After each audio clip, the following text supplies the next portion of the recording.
Hello, everyone, and welcome to the webcast.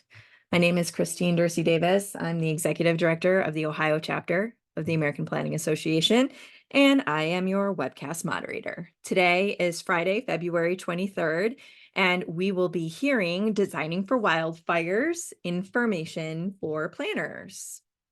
For content questions related to the presentation, just type those in the Q&A box. We'll get to those at the end during the Q&A. If you have any technical questions, you can also type those in the Q&A box, and I will do my best to help you with those. And if your question is for a particular panelist, it would be helpful if you let me know who you would like to answer the question. Today, we are sponsored by the HMDR Division, Hazard Mitigation and Disaster Recovery Planning Division. So thanks for joining us today, and of course, for being a member of our webcast series. We're glad you're here. Up on your screen now is a list of our upcoming webcasts for the month of March.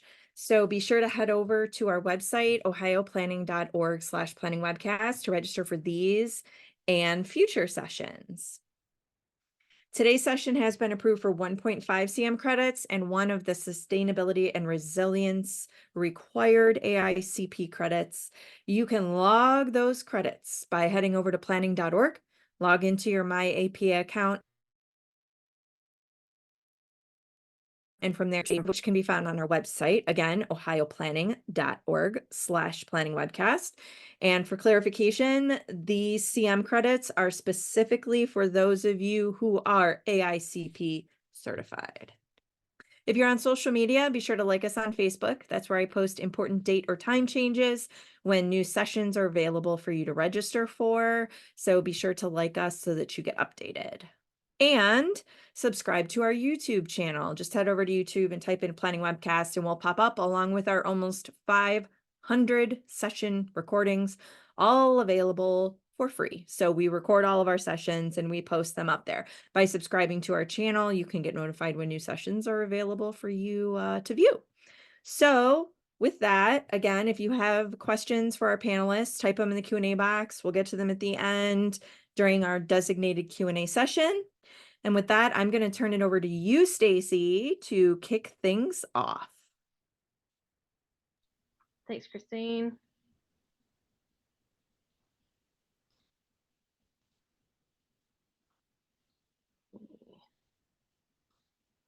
Going here. Sorry. All right. Sorry. Too many screens. Hey, everybody. My name is Stacy Wright. I'm the immediate past chair of the HMDR division, which is much easier to say HMDR than all the things that Christine said. But one more plug for the division. We represent planners who work to reduce disaster risk and support communities as they recover from disaster events. And as you can see here, we have members all over the world, and we deal with disasters all over the world. So we are always busy. We like to foster professional development, skill building, networking, and helping communicate how to better plan before, during, and after disasters. Part of the benefits of being a member of HMDR is we have killer e-newsletters and blasts that come out with information and pointing to things that are going on in the industry, webinars like this one. We also do mentoring meetups for emerging professionals and students to tap into some of the knowledge that the older folks have. Also policy and thought leadership, and we work with other divisions as well. We really like to play with other people's sandboxes because our stuff touches everything planners do. You will hear me say that again. So if you're not already a member of the division, consider joining. You can do it when you re-up your membership, or you can join anytime. And if you're curious and want more information about what the division's about, and you're going to NPC, that's a great time to talk to us. We're going to be at the divisions booth in the exhibit hall. And also, we're going to be hosting a member reception on the Monday night of NPC. So we'll see you in Minneapolis. And with that, we'll kick things off. Designing for wildfires. We have an interesting topic today that we think you want to know about. We hope so anyway. So let's just dive right in. I'd like to introduce today's speakers. Again, I'm Stacy Wright. I'm excited to say I'm now an FAICP, class of 2024. Yay. And I'm a disaster response and recovery manager at Atkins Realis. I'm joined by Dan Bass, who's an architect from FEMA, Federal Emergency Management Agency's Building Science Disaster Support Program, and also joined by Darlene Rainey, who's an engineer, a fire engineer with Jensen Hughes. So Darlene and I are consultants to FEMA as part of a joint venture called STAR2. And as you can see on this slide, our speakers today bring many years of experience to the table, and we're excited to share our insights with you from our respective lenses because we come from very different fields. So let's just a brief outline of how this session is going to flow.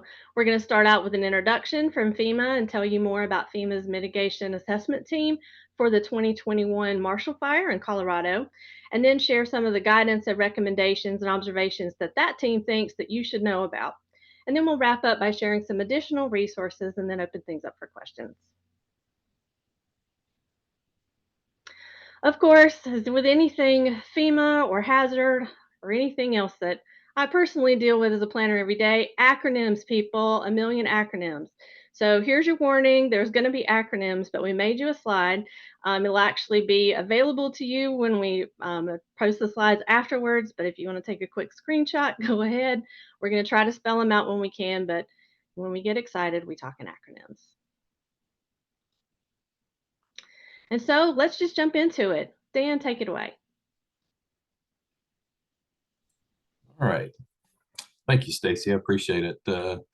Hello, everyone. I'm going to start by jumping into the Building Science Disaster Support Program. Just a couple of slides real quick to tell you the program within FEMA in the Building Science branch that does the work that we're going to talk about today. The Building Science Disaster Program, as the name implies, we provide that building science support to the recovery of whatever disaster event has occurred. And that's not just at the federal level, but also at the state and locals. I know that that's a fairly new term for us. We had to do some rebranding for several reasons internally. But the term that a lot of people may be aware of, and most that are aware of us at all, know the term MAT, and that's the Mitigation Assessment Team. That is the team of that does the work of the Building Science Disaster Support Program. And it's made up of subject matter experts in building performance and doing the assessments after a particular event. And it's made up of the ones that are necessary to look at what the circumstances were for that particular disaster and location. We study building performance through the forensic lens, looking at architecture, engineering, construction, and into building codes and materials. We evaluate what worked and what didn't in the built environment for that particular location for the given event. And all of this is to build towards reinforcing what works and then developing improved design, engineering, construction techniques, methodologies, codes and standards to, in the end goal, reduce that damage cycle of a damage, rebuild, damage, and rebuild, all leading to disaster resilience. Next slide, please. And these are just some of the common things that we produce as we go through one of our efforts. We produce very topic-specific, location-specific, hazard-specific guidance. Those recovery advisories, we make recommendations for codes and standards, recommendations for code adoption and enforcement at all levels. And the codes and standards recommendations are done focusing at local and all the way up to the standards and the code bodies that produce them.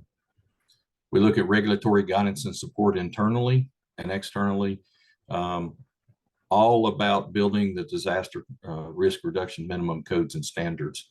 It's a big focus for us in the last several years. We provide public education awareness. We develop technical reports and guidance and best practices.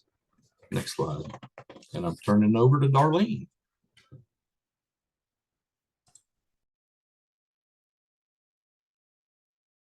Start my video. Okay. I don't know, Christine, if you have that, but anyways, I can't seem to come back on video. Okay, anyway, I'll keep going.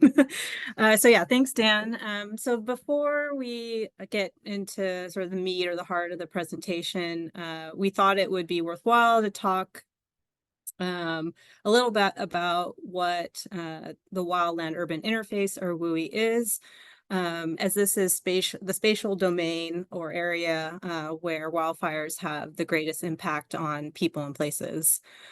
So for those of you who are not as familiar with the WUI, or the wildland-urban interface, there are many definitions. One common definition that you'll oftentimes see is that the WUI, or the wildland-urban interface, is this line, area, or zone where structures and other human development meet or intermingle with undeveloped wildland or vegetative fuels.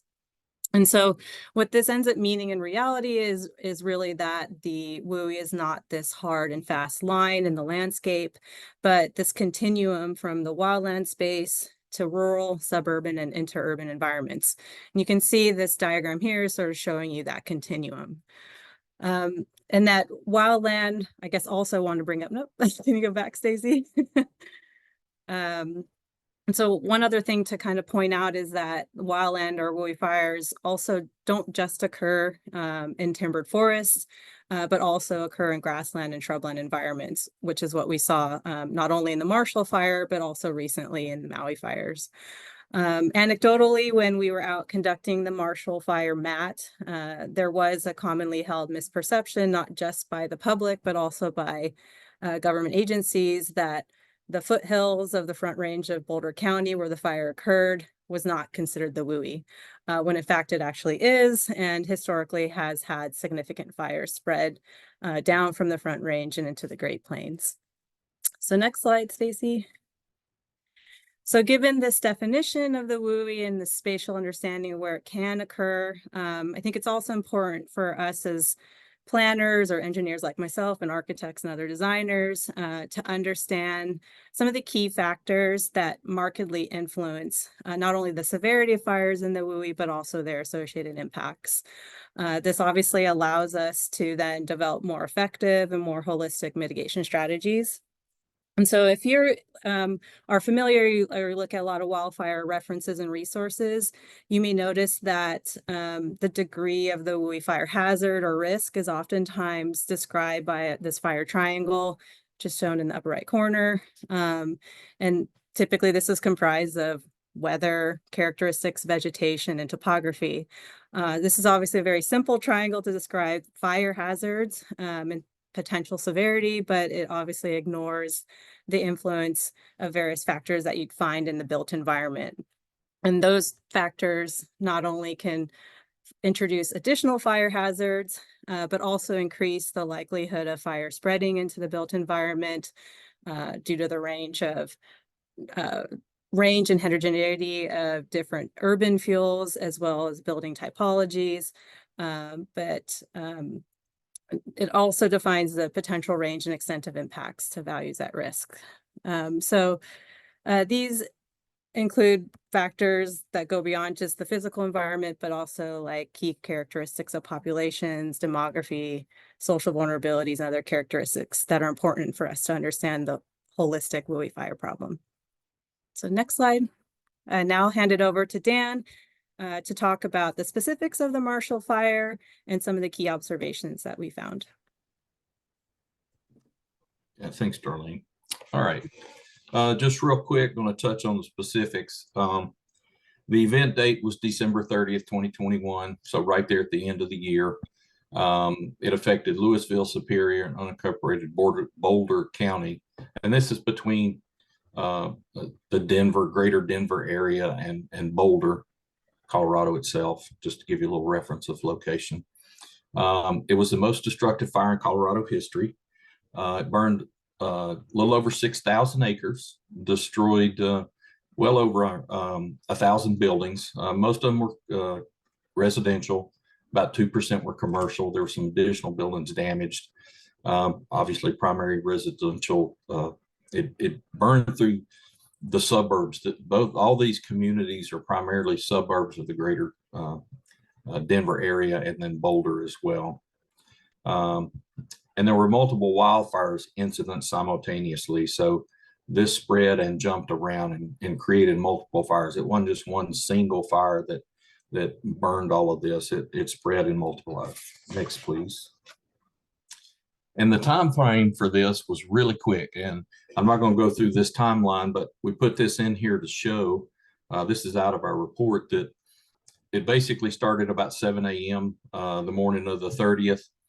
And by 8 p.m. that evening, so just the course of one day, a little over 12 hours, it had done all of this damage. And the snows came in later this evening, and that's what finally put the fires out. This fire was not fought and beat down by fire fighting forces. Mother Nature was the one that came in and actually put the fire out. Next, please. So the key factors that led to this fire and the speed of it, the extreme winds, they had hurricane force winds, 100 miles an hour plus gusts higher than that. They had had a long-term drought. They were having unseasonably high temperatures, not winter-like temperatures for Colorado at all. It was a grassland fire, which moved very quickly. And then, as Darlene mentioned earlier, about this wasn't thought about as being part of the WUI, but it actually is. There were limitations on WUI codes that had been adopted and limitations on planning for the WUI. Well, these factors in this fire had become a repeat occurrence around the country. So this led FEMA to do the first map for a wildfire like this and first WUI circumstance. The agency needs to better understand wildfires and the interaction with the built environment, obviously, so we can respond with our programs. And we just needed that better understanding to be able to plan for and implement moving forward. And with that, next slide, please. All right, one more thing about the MAT program, not just this one, but all of them that we do. And we've been doing this for several decades now. This is not an effort that FEMA just does on its own in a vacuum. We have a lot of partners. We pull in partners throughout FEMA, our different programs, other federal agencies, state agencies where we're doing the MAT, and the locals. We go to the outside private sector to pull in the expertise that we need. We go find the SMEs that we need to study what we're going to study in each particular MAT. We go to private sectors, academia. We have a broad reach, and we look to everybody that we need to get to do the work we do. And this leads to being able to produce the products that we do at a very high level. And it also lends that credibility and legitimacy to what we do. It's not me, Dan Bass, I go out and look at a disaster and write a report. That would largely get ignored and put on a shelf.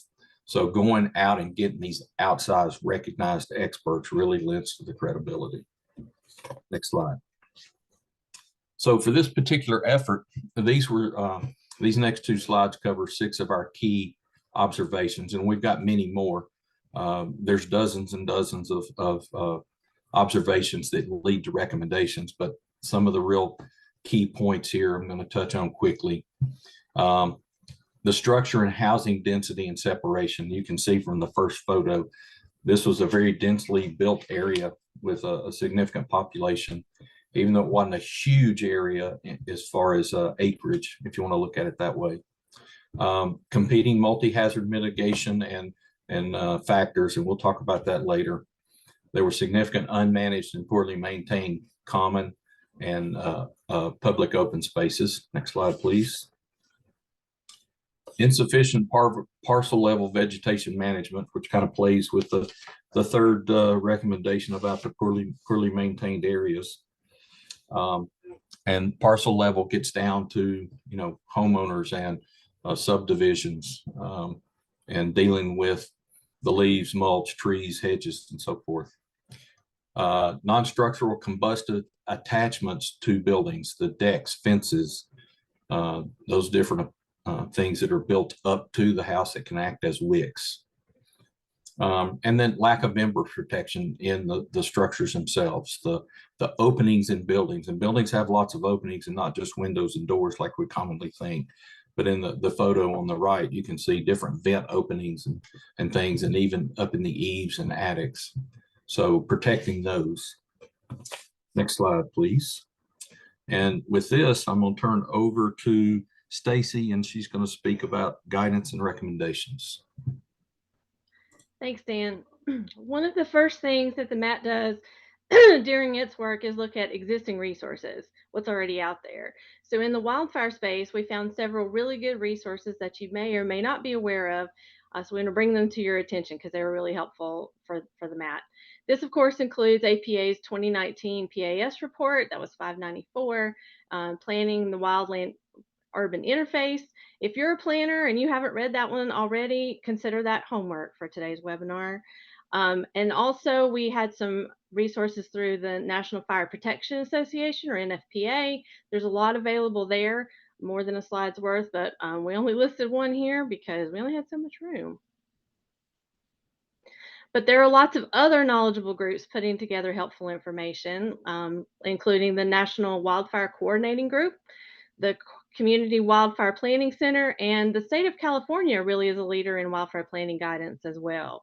So if you're new to wildfire planning and resilience concepts, there are lots of helpful resources that are out there to help get you up to speed on these things as you're starting to consider how it affects your work.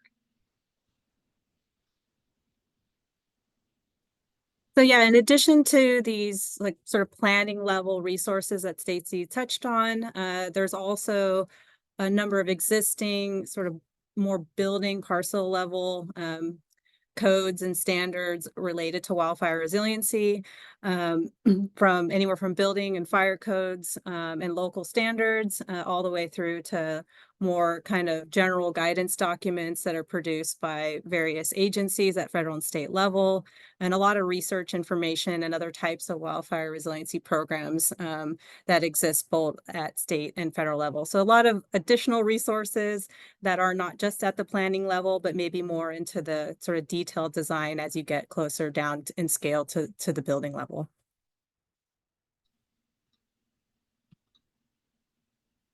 Thanks, Darlene. So in terms of planning mechanisms, where does wildfire resilience fit? The answer is everywhere. I cannot emphasize this enough. It's not only true for wildfire, but also for other hazards like flood or earthquake and many others. Planners, we need to do our best to make sure that we're thinking about hazard risk and resilience during the development and implementation of all the plans, all of them. We must recognize that hazards have an impact on everything from housing to transportation to zoning, capital improvements, and how we think about and plan for the future of our communities. We must take extra care to integrate resilience concepts into all of our plans at the community level and above, and also make sure that the plans don't contradict each other, but instead integrate resilient thinking into our daily decision making. We're never going to make any dent in this if we don't all try to make daily decisions that incorporate resilience and make it an easy thing in our brains. So, based on the Marshall Fire MAT's field observations, as well as the latest thinking in wildfire resiliency planning and risk mitigation, the MAT report structured its recommendations into three main parts based on the different spatial scales of application. So the community scale, the neighborhood or subdivision scale, and then drill down all the way to the individual lot scale. It's important for us to think of wildfire resiliency not only at the building scale, but also at these larger scales, because fire safety features at the neighborhood or community scales or services provided at the community level are all interrelated and can influence fire performance at the building scale. For example, one major assumption that is baked into current building codes and standards is that in the event of a fire in a building, the fire department will arrive and they will contain or suppress the fire. Because there's an expectation that that's going to happen, and that's a community level service coming in, right? Most buildings and their associated fire safety requirements in the code depend on that for the life safety and property protection. It's especially true for single family homes, which by code are not generally required to be fire rated construction or made of non-combustible materials, nor are they generally required to have a fire rated exterior building envelopes like the outside of the house. And as we've seen in major recent wildfires, Most of the damage to the built environment has been in these residential areas. So, understanding these code assumptions, but also thinking about wildfire resiliency at these scales is pretty critical, so we can be aware of how fire safety provisions at the parcel and neighborhood levels need to be enhanced and better protect homes and the people inside. So these things all work together, and we can't do any of them in a silo. Before we move forward, we did want to point out that some of the recommendations that we're going to discuss today may already look familiar to you if you work in the wildfire risk mitigation space, but others may be new guidance because they were based on outcomes from the Marshall Fire Mat observations. We also want to highlight that we had to limit our presentation today because we could talk for hours about this. But we're trying to hit the key points for you. And so we're not going to be able to address everything that we saw, but we've provided resources at the end of the presentation, and you'll be able to seek further guidance and get deep in the details if you so choose. So the first scale of designing for wildfires occurs at the community scale. And as you see several examples on the figure here, I'm going to toss it over to Darlene to tell us more. Turn this back on. Great. It works. Thanks. So yeah, thank you, Stacy. So I'm just going to get a little bit more into like specifics of how we conduct wildfire resiliency. So one of the first fundamental components to planning for wildfires, like any other type of hazard, is to first understand the potential hazards and risks in and around your development site or whatever scale of planning you may be looking at. And so this process typically starts with consulting state and or local level wildfire hazard maps. So for example, if you're in California, this would be the fire hazard severity zone maps that are produced by CAL FIRE, as well as other local fire hazard maps that might be at county or local level fire departments. In other states or jurisdictions, these types of maps can be found typically at the state fire marshal's office, or maybe the state forestry department or some kind of equivalent agency. However, in other cases, these kind of state level maps may not exist at all. And so in those circumstances, consulting a fire or wildfire specialist would be recommended. One point that I wanted to make to highlight is that typically these hazard maps, sometimes called risk maps, oftentimes they only speak really to the fire hazard itself. Even if they're called risk maps, they aren't really risk maps in that they don't necessarily account for the frequency or return period of a fire, or do they ever really incorporate potential impacts in the built environment or in the human domain. And so this is sort of where we as designers, planners, engineers, architects need to really inform this understanding of risk so that we can then better design and plan for resiliency holistically. And finally, as Stacy had already alluded to or had in previous slides, there's also a lot of relevant local level community planning documents that hopefully and should include components of wildfire hazard and potential risk information that might be available at the local level. So next slide. So yeah, in addition to sort of looking at all these available resources that speak to hazard and risk, it's also important as planners and designers to also consult state and local wildfire building and safety codes, as well as consulting with local fire building and planning departments, as obviously could be a lot of local amendments or local requirements, an indication of what code or standard might be adopted or might be coming into effect, as well as any other kind of locally specific guidance that can help inform planning, in addition to like the processes or reviews process that they have in place to conduct planning exercises. So with that, I'll hand it over to Dan.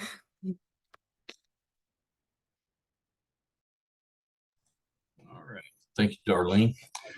Well, as Darlene was just talking about the hazards and risk, I want to jump in here and speak to multi-hazard consideration. It's very common after an event to think about that event, focus on that event and that hazard and the ramifications and the, you know, the aftermath of that event. And everywhere has multiple hazards. We've not been anywhere, and I've never been to anywhere in the U.S. or responded to any disaster that didn't have more than one hazard, even though we're usually just dealing with one. Now, as we mentioned earlier in the facts about this fire, this was exacerbated by hurricane force winds. Well, there's another one that we really discovered while we were out in the field in this particular case. So we want to drive home the point that there needs to be this multi-hazard consideration. In this particular circumstance, it was how rainfall was dealt with. The natural nature-made drainage for rainfall that existed, and then also the man-made and designed drainage when these communities were developed, worked together in this case to be what we ended up coining superhighways. The fire didn't just approach these communities and burn in from the outside edges. These drainage ways for the rain runoff to prevent the flooding acted as the superhighways that channeled the fire up deep into the communities. And Stacy will talk about those more later. So I'm not going to go down that any longer, but this needs to be thought about in these trade-offs that happen when you look at just a single hazard, and you end up creating circumstances that make it worse for other particular hazards when those happen to occur. So, you know, for this one, it was those drainage ways that took the fire deep into the communities and made it more severe. And with that, next slide. And we are jumping back to Darlene. Yeah, let's jump in and talk about the subdivision level. Another subdivision or landscape level planning consideration is the siting of proposed developments. Where are they going to go? This is really making sure that when you're selecting and evaluating potential sites at a higher level, that you're avoiding high fire hazard areas such as narrow canyons or gullies, saddles, narrow mountains, the passes, right? And also areas that are adjacent to or located on those really steep slopes. Multi-hazard considerations like Dan just talked about really come into play here because some of these areas that need to be avoided may also be susceptible to landslide or other hazards. But at the same time, those places situated top of a pass or something may be exactly where you do want some of your infrastructure like communications towers. So there's really a delicate balance with this kind of thing. While the general rules of thumb are helpful, the best way to understand potential hazards at the neighborhood level is to conduct a neighborhood level hazard analysis. So some of those same concepts that Darlene talked about earlier at the community level, but also doing this just for that smaller, take it down a notch neighborhood or subdivision level. Many of the neighborhoods that were severely impacted were not on ridges, hilltops, and things when we went to do the field observations for the Marshall Mat. So those places that I just said, they weren't even there to start with. But what was there was what Dan talked about, those fire superhighways that we coined in the field because we kept seeing it come again and again. That community scale design feature, like green belts, drainage channels, other open space management uses, they provided a direct path for that wildfire to spread from the more rural area of where the fire started well into the suburban environment. And people weren't expecting that, and they were kind of caught off guard. These superhighways not only provided this continuous fire flow path, but they also provided a lot of vegetation biomass, and that the unique local topographic conditions that increased the fire severity, but also kind of created a horizontal chimney, if you will, that facilitated rapid spread along those flow paths. So this translated into more severe fire conditions for those structures that were located along those highways, but also for the structures at the top of the flow path. And it also made it kind of hairy to get out for the people that were trying to evacuate at the last minute.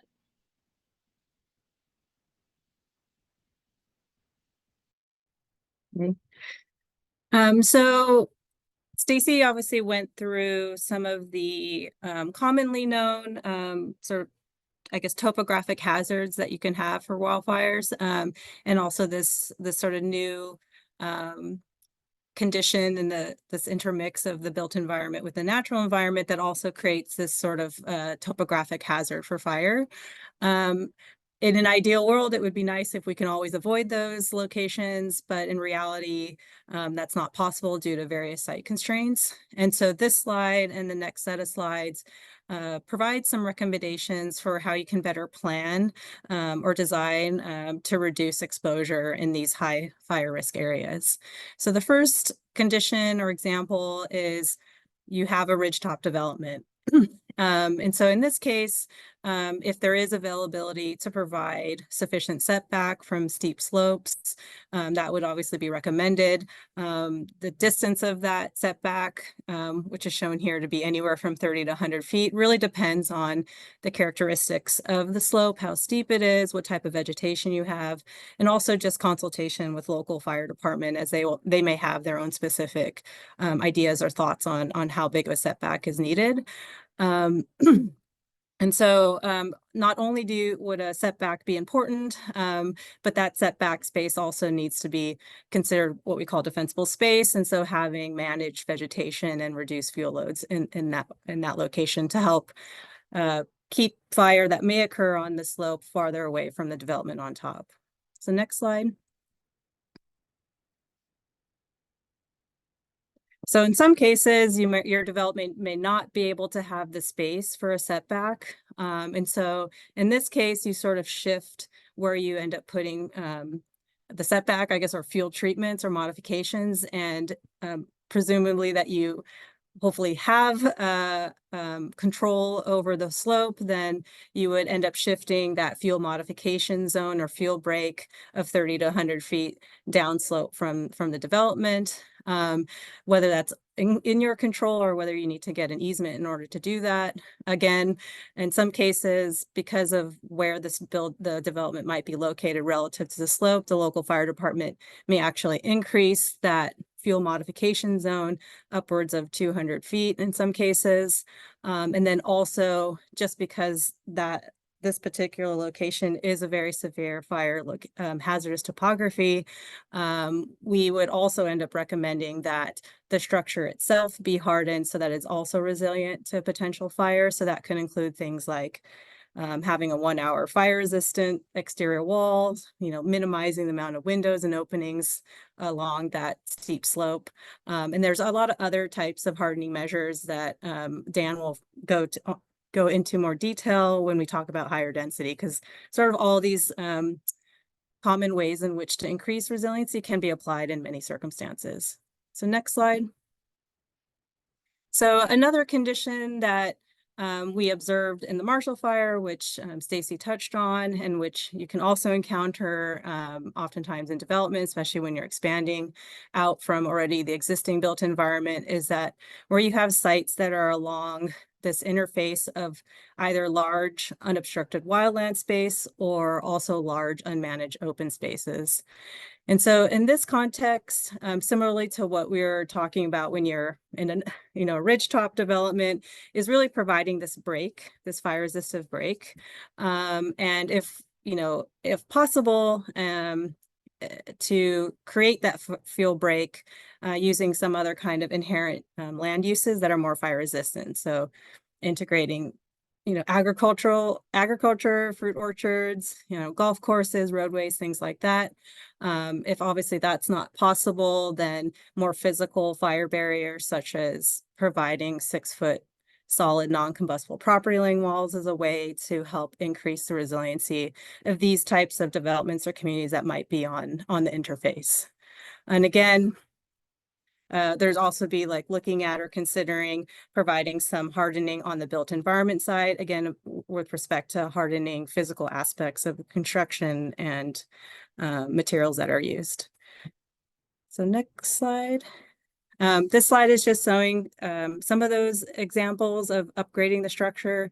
We talked about some of them already, and Dan will talk about them more again later on. Next slide.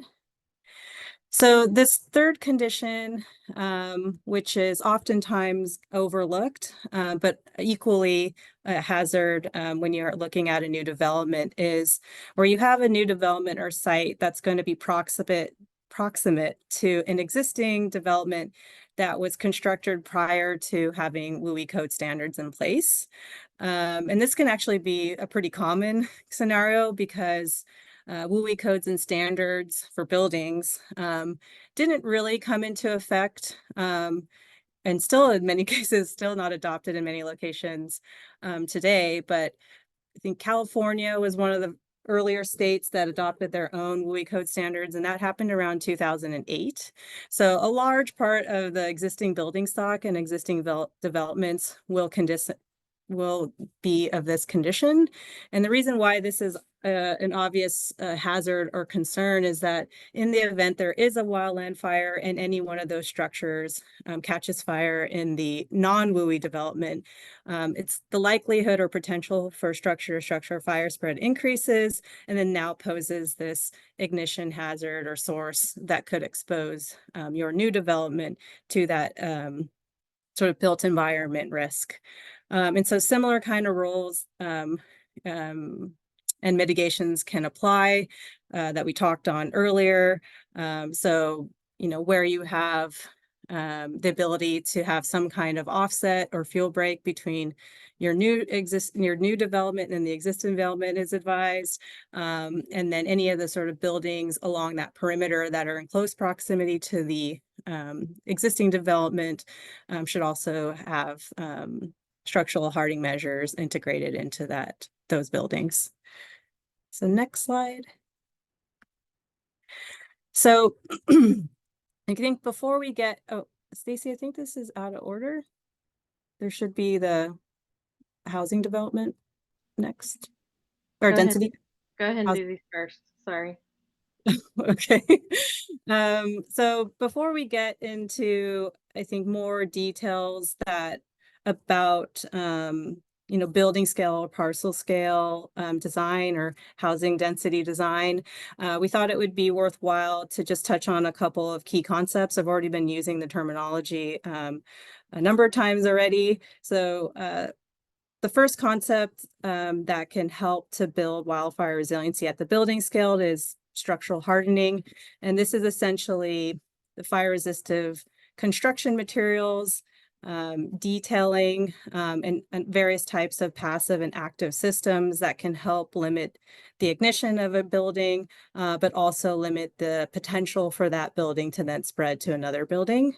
And a lot of these features start at the top of the structure, at the roof, all the way down to the foundation. Some examples of these hardening features are, Class A roof covering, vent protection, Dan had mentioned that earlier, integrating in non-combustible or fire-resistant facade materials. And a lot of the existing WUI codes and standards and guidance documents provide a lot of details of what different mitigations you can introduce to the structure. And the MAT then also identified some additional ones related to joint detailing and other features. Next slide. So another key factor or way in which we can mitigate wildfire risk at the building level is this concept called defensible space. And this is essentially the area that immediately surrounds a building, where the location, selection and maintenance of vegetation, as well as other man-made fuels are restricted, again, to help limit fire from spreading from the open space and up to your building, or even from an adjacent structure along through this space and then igniting your own another building. Again, there are several resources available that speak to concepts of defensible space, and typically, depending on what your region or your locality, they will typically split up or delineate the different zones from your structure out to the wildland or other space into 3 zones typically. So the first zone being zone 0 or zone 1, it depends on where you are, where essentially you're from 0 to feet out from your structure, and that's where you're wanting to keep the limited amount of combustibles, low growing vegetation. And then as you keep progressing outward away from the structure, there's more and more relaxations on what type of vegetation you can have, what other types of man-made or non-man-made fuels are in that space. And there's a wealth of resources available speaking to what is considered prohibited or approved plants, what type of landscape strategies you can integrate, and also long-term best management practices. I did want to point out that while there's a lot of information out there, oftentimes it can be very limited with respect to how these would apply at a very local level, where environmental factors or vegetative conditions can really influence performance. So just be mindful of that. Okay. Over to you, Stacy. Thank you. Let's talk about housing density. It's a really important factor for fire safety, and there are pluses or minuses for developing in a more traditional low density pattern versus high density. With respect to fire threat, there are different trade-offs. So in the Marshall Fire area, most of the urban and suburban conditions were higher density housing. We did see that.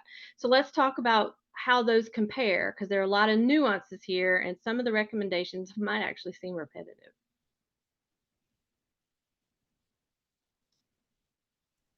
Okay, so yeah, when we're looking at lower density housing footprint, current WUI building codes and standards are designed really to provide guidance to this sort of ideal parcel condition. And the ideal parcel is where you essentially have 100 feet of space around the building, as well as having 60 feet of separation to other buildings. So this sort of idealized condition where you have a nice house and then a lot of yard space around. And this is what really kind of existing guidance is better suited for and designed towards. But as you know, even in lower density housing conditions, you don't get this type of ideal parcel. You oftentimes don't have all yards around a building providing this 100 feet of dispensable space.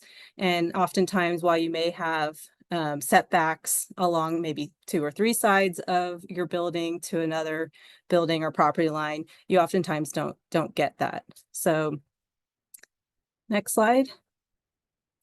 So in the condition where you still are considered low density housing, but you don't have 100 feet of defensible space around buildings, there is this concept that can be employed, which is called communal defensible space. And that essentially is where you can essentially group buildings that are, closer together and have this overlapping 100 feet of defensible space, and now have this shared common zone where the shared properties kind of take on this responsibility to provide this communal fire resistance and maintain as a collective the defensible space zone. This can oftentimes be challenging in the long term, as it's really can be hard to work with adjacent landowners or homeowners to maintain that over the lifetime of the buildings or use. And so I think as engineers, planners, or designers, if there's ways in which we can design vegetation landscape strategies or other uses that can minimize the need for ongoing upkeep, then that's a worthwhile effort to do. So next slide. So in the condition now where you may not have sufficient setback on all side yards to an adjacent property line, or to actually more realistically to another building, then there's also, again, a lot of different mitigations that can be employed to help offset that increased risk. We wanted to point this out, this condition out in particular, because even in sort of lower density housing footprints, like typical type of suburb layout, there's oftentimes, homes are oftentimes, right next to each other on the 2 side yards. So anywhere at least what we saw in the Marshall Fire, anywhere from at as low as 8 feet separation between buildings. But for the most part, most of the neighborhoods that we looked at that were damaged significantly by the Marshall Fire were definitely less than 30 feet separation between buildings. And so because of that, the likelihood or the risk of fire spreading from structure to structure is really high. And in fact, this is what we're seeing in many of the recent wildfires incidences, not just with the Marshall Fire, but with Maui and Lahaina, with the Camp Fire, and a number of other recent wildfires. And so to help, again, mitigate this potential for structure to structure fire spread, the main way in which, or probably the most effective way to do that, is to not only provide structural hardening measures that may be defined in modern WUI codes, but also to further enhance those.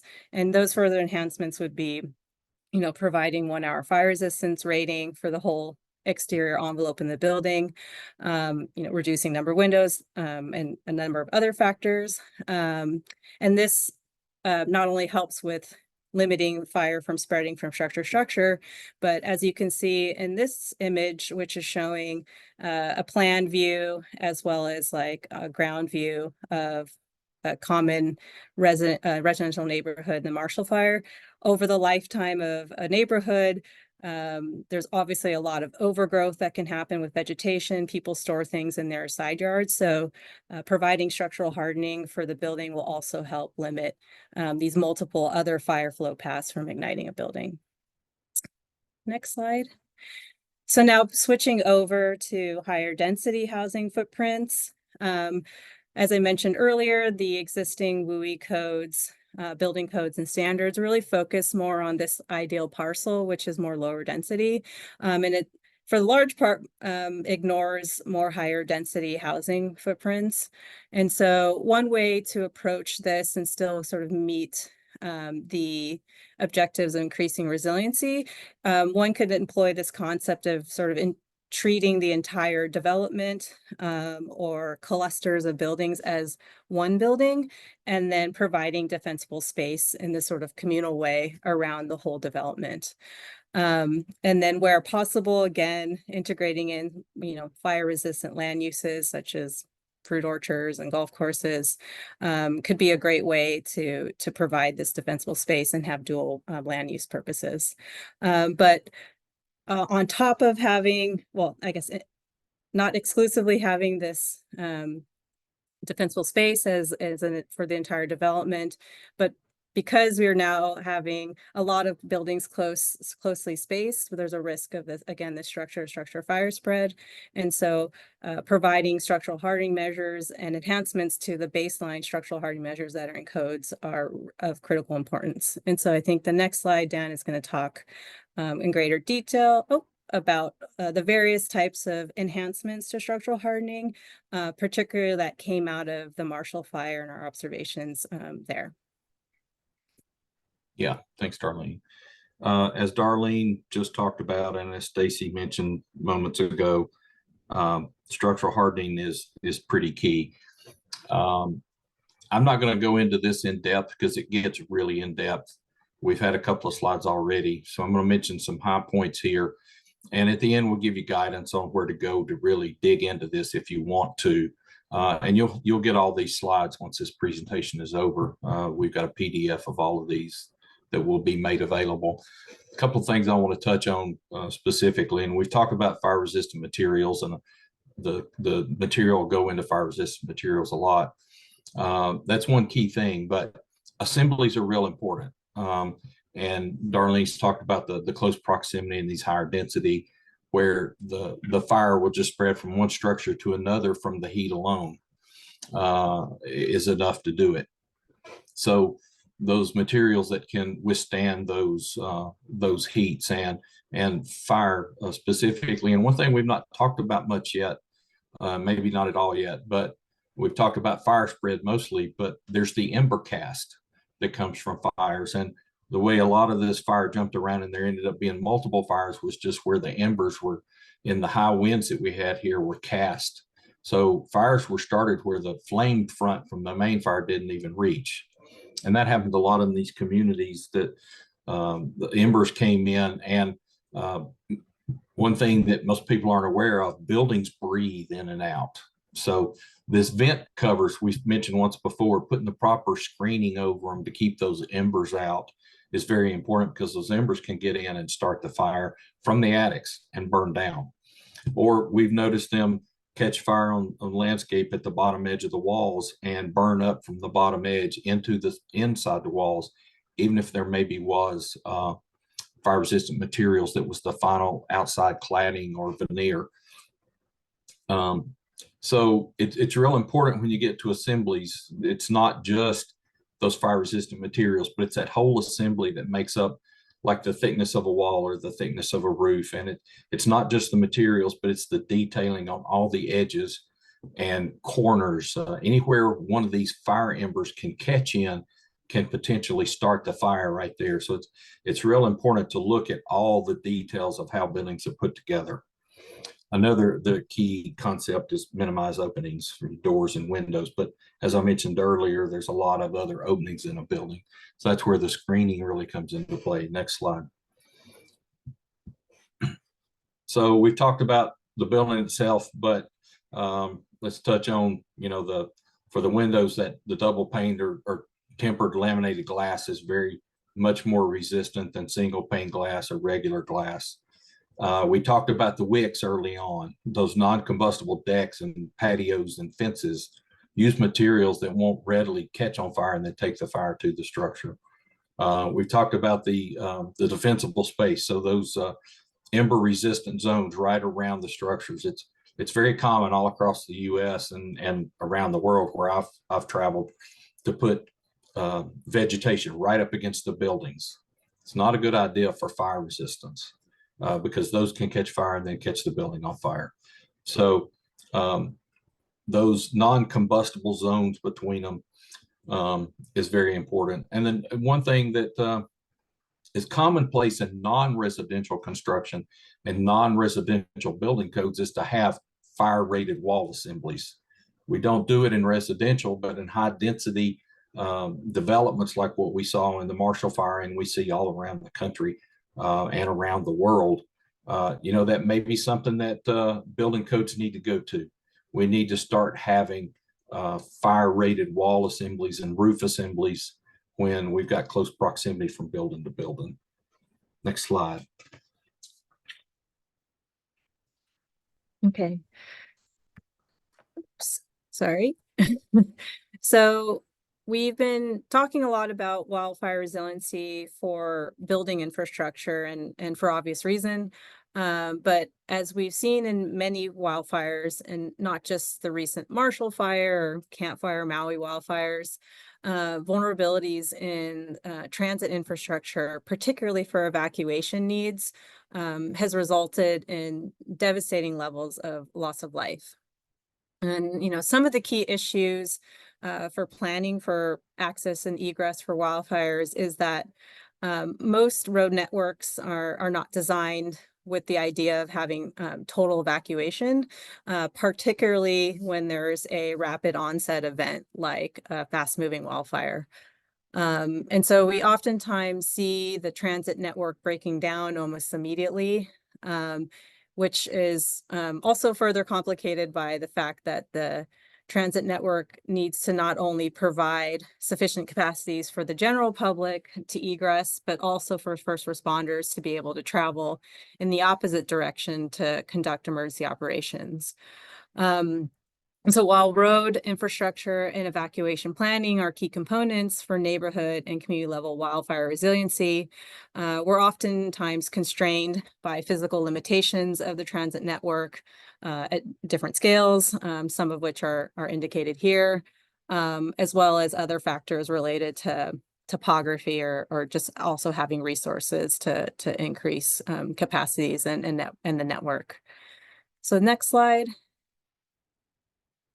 So as we've seen in recent wildfires, insufficient evacuation capacities and public communication and messaging, as well as other factors, have had devastating results.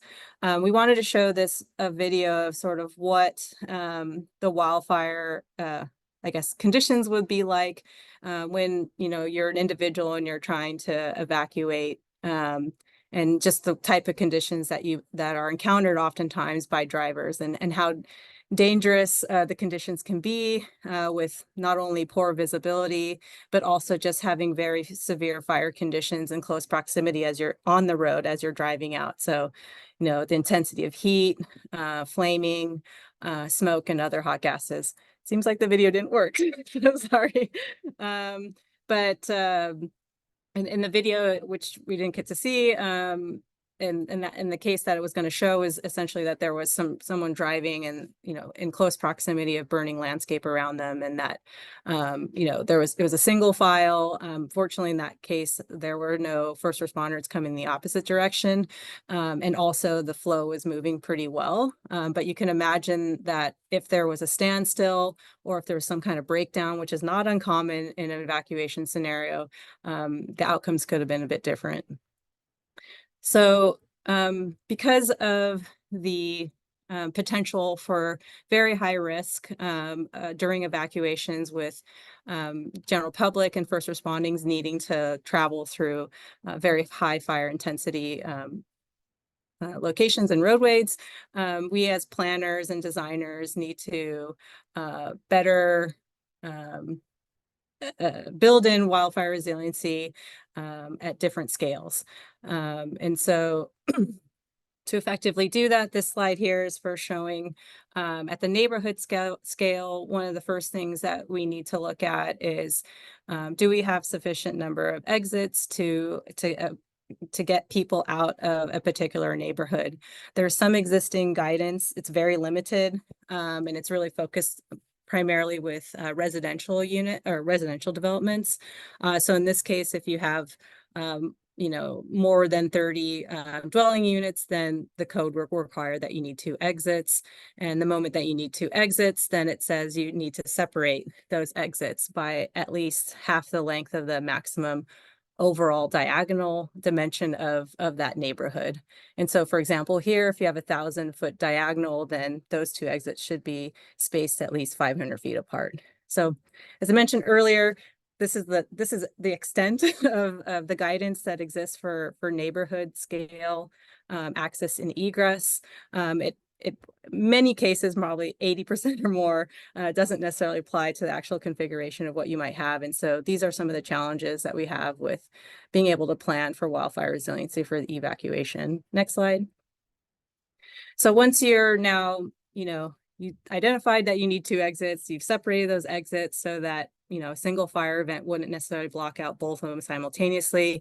Now there's the question of how far do you need to travel from that subdivision to a primary road so that you then have a choice to evade a hazard or wildfire. So there is, again, very limited guidance prescriptively for what those distances should be. This is showing sort of a delineation of, at what point do you need to have less distance to travel from the subdivision to a primary road. It's the classification is based on, the more dwelling units. So essentially the more people that you have a higher risk. So therefore you should not have to travel that far to get to a primary road that will help you quickly get away from a hazard. In some cases, jurisdictions might have a very specific limit for how separated that primary road needs to be. In some places, it says 1,000 feet minimum, but the essential intent is that once you hit the primary road, that primary road should be also separated such that a single wildfire event won't knock out both directions of choice. So again, this is not very helpful in many conditions, and so consulting with a local fire department is the best point to start at. And so finally, sort of at the community scale level, those previous slides were talking about neighborhood level. Obviously, if a wildfire event, you have multiple neighborhoods that are now using the same transit network. In this case, for community scale, there is little to no prescriptive guidance for how to assess capacity of the network for wildfire evacuations. And so typically what's being done as best practice, for planning is to, perform wildfire evacuation modeling, so that you can, one, evaluate not just the total evacuation scenario where we already know without doing a model that the system will break, but looking at different ways to phase evacuation so that you can maintain reasonable traffic flow and then be able to get people out safely. Looking at different various wildfire scenarios, intensities, durations, wind directions, so that you can assess, all different aspects of the capacity of the network. Integrating in aspects of social behavior, evaluating the needs for vulnerable populations, as well as looking at potential need for shelter in place or temporary evacuation points. Again, we know that if you try to evacuate everybody at once, the system will break down. We've seen that, Camp Fire, you've seen that in the Maui fires and a lot of other big fires. And so being able to plan ahead of time for where we're going to phase evacuation and then place people temporarily in a safe location with the right facilities so that they are in this relative safety location before they can then be released to and evacuate fully. So this is a very crucial part of wildfire safety, and we've seen it in multiple fires. And so this is sort of the best practice that we have right now for considering how to manage people in wildfire events. Next slide.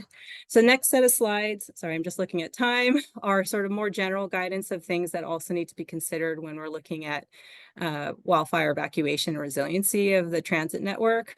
As we mentioned, people need to get out, but first responders need to come in. And so there is guidance that's available for what those fire department access needs are. So consulting with local fire authorities about that is important. This slide shows just a couple of examples of what those minimum needs might be. Next slide.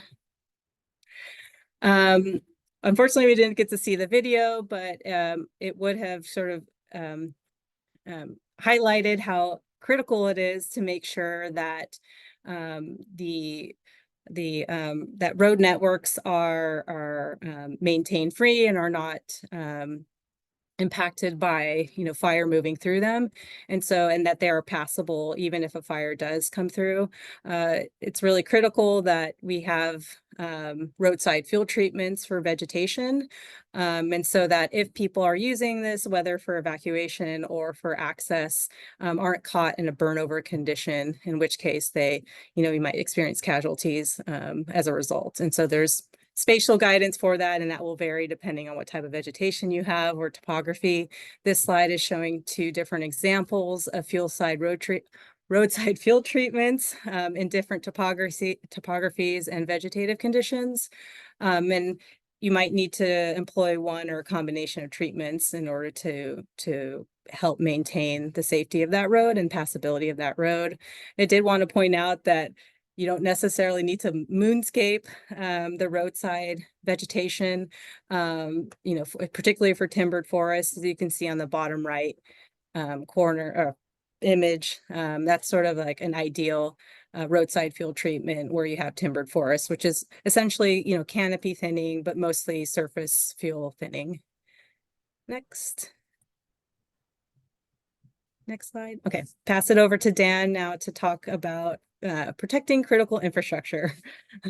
Yes, we can't forget about our infrastructure. Keeping infrastructure up is critical for more rapid recovery and bringing communities back after there's been a fire. And parts of the infrastructure are very commonly in high hazard areas when we're speaking of wildfire. And earlier in the presentation, ridge tops were mentioned a couple of times, and that's a common place for quite a few different pieces of infrastructure. Communication especially, water especially. Communication needs the line of sight, water needs the gravity, so you don't have so many pumps and are so dependent on electrical. But electrical is also very common, especially long distance transmission are in the undeveloped and areas that aren't maintained, that aren't as cared for, and cut through areas that are more commonly what thought of in the WUI. And so they need to be protected for that long-term resilience for a community, and being able to being vulnerable and, risk the resilience for coming back, and long-term resilience for a community. Next slide, please. So a little more on the electrical transmission.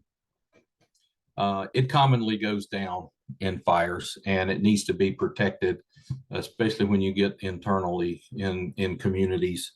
So they're also a very common ignition source for fires, especially when you combine them with high winds. We saw that in Maui on Lahaina, and we saw that potentially in some of the other fires that we've seen in the lower 48. So they need to be protected and have those defensible spaces around them. They need to think about that in those ways. And the photo in this example has got what kind of appears to be a paved pad. I don't think that's concrete, but I think it's a gravel of some sort that's tamped down that keeps away all combustibles from the pole itself. So these things need to be hardened, and they need to be thought about and protected for themselves, but also protected, keeping the combustibles away in case they're sparking in the lines, and that could potentially become the ignition source. And with that, next slide. So just carrying on with this sort of theme of, protecting critical infrastructure because they are lifelines, facilities for, maintaining and operating communities and neighborhoods. So in addition to electrical utilities, we also have water infrastructure and supplies. And similarly to electrical systems, the water supplies oftentimes get lost quite early on in the fire, or are incapacitated during early firefighting response. And typically, if you're not aware of like hydrant systems, those kind of systems that are used for firefighting, they're not really designed for a large-scale exterior wildfire. They're typically designed for maybe 1 or to 3 fire hydrants flowing. And so you can imagine in a wildfire incident, the moment that you start drawing water from that municipal water supply, that you'll lose water pressure almost immediately.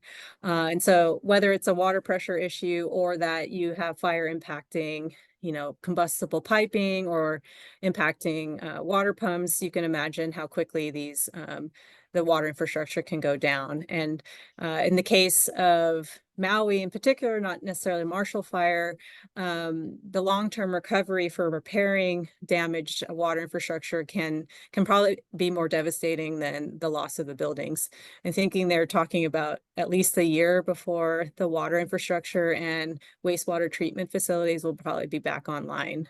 And so there's a number of ways to increase resiliency for this type of infrastructure. Again, with the defensible space, maintaining brush clearance at least 30 feet away.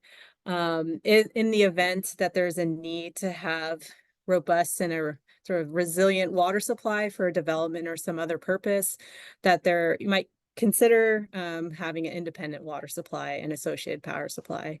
And so these are discussions that can happen in detailed design with the local fire department and design team. So next slide. So this is the last slide, and Dan did talk about it briefly already at the beginning. Communication towers and systems are definitely a critical infrastructure, certainly during a wildfire event where it's one of the primary systems that are used to help communicate emergency information to the public and other types of messaging.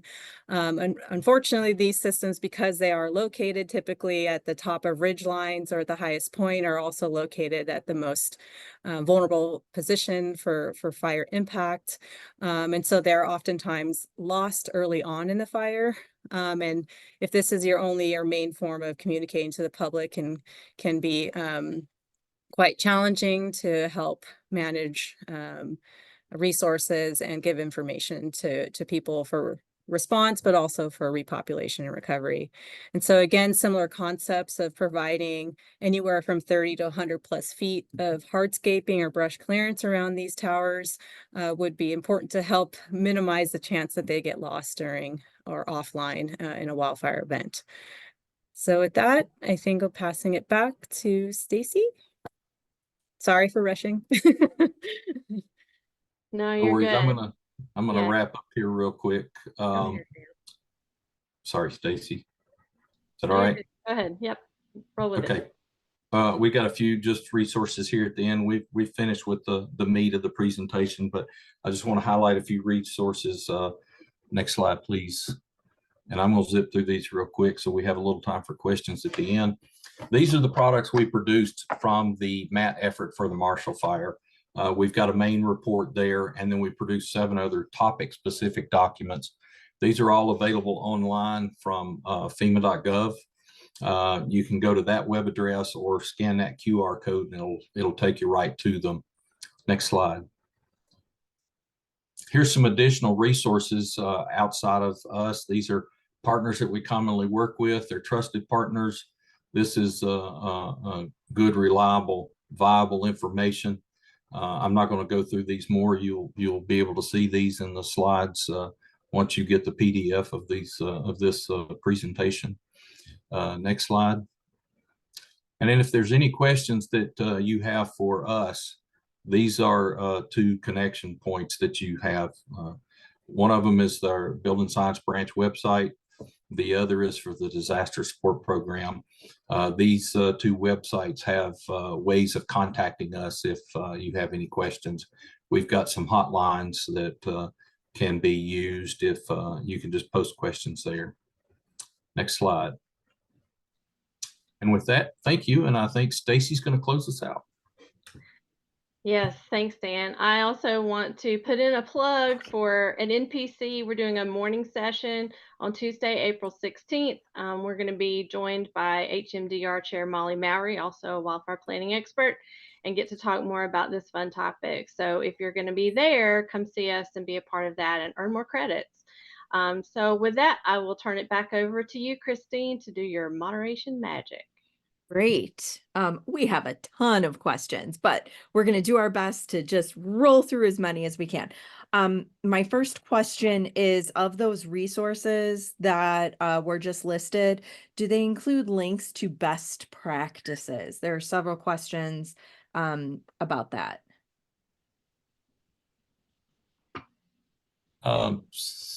Stacy, do you want to go first? Sure. Yes. All of the MAT reports either include within them best practices or links to best practices. They all have resources in the back of those, as well as the additional resources that we showed in the end.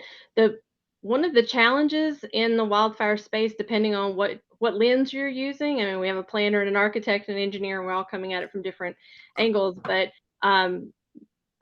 for some things, what's best practice for a planner to use in trying to figure out how to plan is different than what the building codes are or things like that. So figuring out what exactly you're looking for and sifting through that. I personally haven't found that to be tremendously easy to do, but I feel like in the space, it's getting easier. Great. There are several of iterations of this question, and I have this question myself. So we're talking a lot about affordable housing lately, and we're talking about amending our zoning codes to allow for more density. How do we balance that with the need for wildfire mitigation? What do we need to make sure that we're aware of as we're editing these codes, to make it more enticing to build affordable housing and just denser housing in general? Yeah. I guess I'll respond first, if that's okay. A lot of mitigation measures, not just for fire, but a lot of hazards, are about how you do things. How do you go about assembling the materials that you're using? So it's not always something that costs more money. It's just how it's done, doing it in a better way. Now, speaking of the more fire-resistant materials and then using the screening over vents, a lot of these measures are not expensive measures at all. I mean, you're talking about small percentage increases in doing these things. So there's not this big, huge, houses are going to cost 30, 50% more to do this. You're talking in the range of maybe 3% more, typically for dealing with hazards like this. Wind is another one. Flood is another one. These generally are not high dollar kinds of things. Building to code and building above code is not expensive like a lot of the world believes it to be. And a lot of communication is incorrect, and they communicate that it's expensive. It's really not some huge increase that you have to absorb and homeowners have to absorb. Doing these kind of things is not going to prevent somebody from being able to afford a house if they can afford one anyway. Darlene? Yeah, I mean, I think you answered it well. I was just gonna to comment to say that you know, it's interesting because you know, if you're building into like a high fire area, presumably there are codes that will require those buildings to be non-combustible and have a lot of structural hardening features.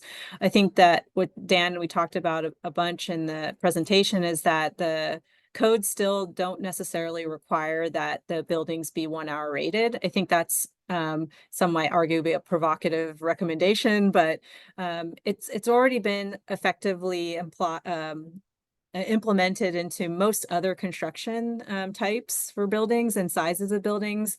It's just this one small little sector of the building code, which ends up being a lot of buildings. So single family residences, duplexes, townhomes up to 3 stories, where and then also just more smaller apartment complexes or condos is where you have this sort of gap. And so just a matter of, you know, including those buildings into having, you know, 1 hour fire resistance where they are closely spaced. I think back to Dan's point, I don't think that cost is going to be that big of an increment. But I think in long-term savings on resiliency and needing to rebuild, they're providing benefits in spades. So, yeah. Great. Next question, somewhat related. In the planning world, we talk a lot about complete streets. We talk about traffic calming.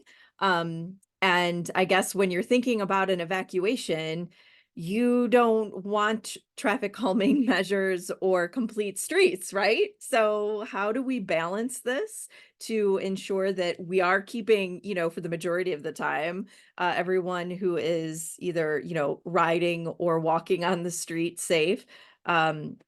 Especially though, if you are at an increased risk for fire hazards. Do you all have any experience with kind of balancing those two? I can go first. I mean, I'm not a planner, I'm an engineer. So I'm not typically involved in the planning level phase, like where you're doing like these types of designs. I don't even know the concepts that you mentioned, but you know, we oftentimes are, for wildfire evacuation planning, you're looking at like whatever's existing in terms of the infrastructure. And so I think I touched on it, although very fast, is that, you know, there's ways in which to manage people safely during an emergency event. These are emergencies, so you're oftentimes not designing the day-to-day infrastructure to accommodate what you would need for like a massive hazard, you know, whether it's fire or something else. But there's ways to manage people safely by, again, you know, doing some studies to understand what are the capacities of the road network. It probably most likely will not be sufficient. So how can you then phase evacuations? What facilities can you design that can be used to do that and keep people safely? And so you may not need to necessarily impact dramatically some of these day-to-day planning or mobility concepts or usability of space. It's just a matter of like, this is the condition. And so how can we use other strategies to like, you know, I guess balance the desire to meet the performance objectives that you would want for day to day, and yet still have safety measures in place and management strategies for these like low consequence or low probability, high consequence scenarios. I don't know, Stacy or Dan, do you have other? Yeah, I can say from a planning perspective, doing hazard mitigation and disaster recovery as my day job, right, for a couple of decades now.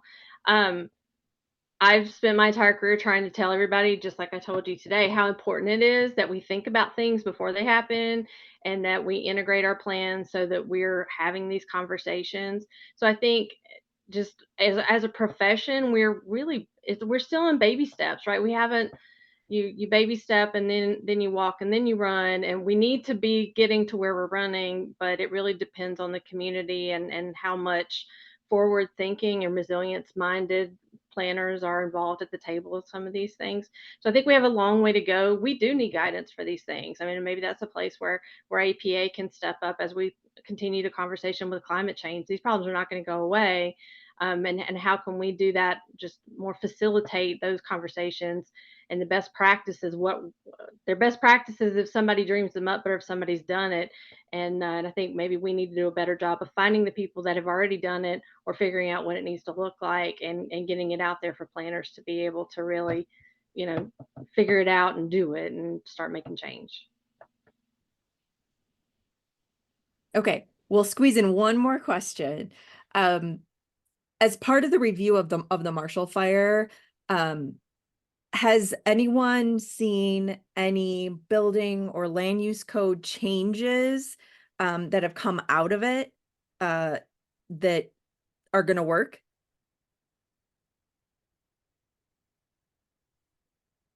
Well, specifically for Boulder County, or just generally speaking?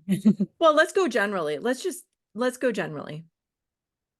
Yeah, I mean, I think with every major incident that we experience, there's always a lot of lessons that get learned. And so even if, I guess from that, the reach that the Marshall Fire and the MAT had and on other jurisdictions has definitely changed. At least people understanding more and more, and having the hazards and risks more in the forefront of their mind. And so me personally, working in wildfire risk mitigation work in California and in other locations, all of these events are really kind of coming to the limelight. And so people that we normally work with and others that I don't normally work with, just general public, are more and more aware of the hazards and risks that wildfires present. And so we're seeing more and more it bleeding out beyond just like fire departments and fire engineers worrying about it, but, planners and all these other, stakeholders that matter in terms of being able to have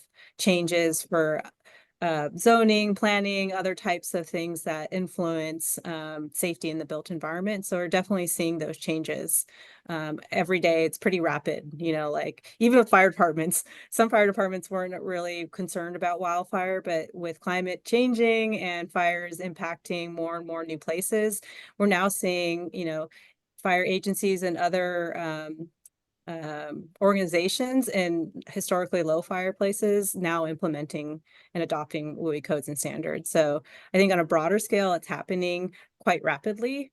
At the Marshall Fire for Boulder County, they definitely adopted WUI codes and standards and had local organizations implemented almost immediately after the fire. I don't recall about what significant zone changings happened. I don't know, Stacey, if you recall, but certainly on the building code and Yeah, the state of Colorado really did some advances. They passed legislation to look at their codes and have a board appointed to be able to really get deeper into that and figure out what that looked like statewide. One quick point I want to add: in the life cycle of disaster recovery, it's still early for Marshall Fire. I know it's been over 2 years, but and this may sound odd to most people, but it's still very early in the recovery cycle of a disaster. And I'm not just talking fire or Marshall Fire.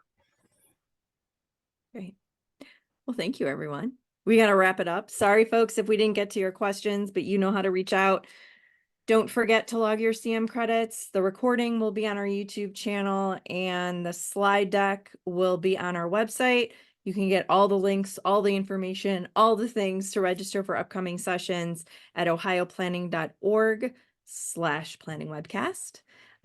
Thanks all for joining us today. We appreciate you, and everyone stay safe and have a great weekend. Thank you.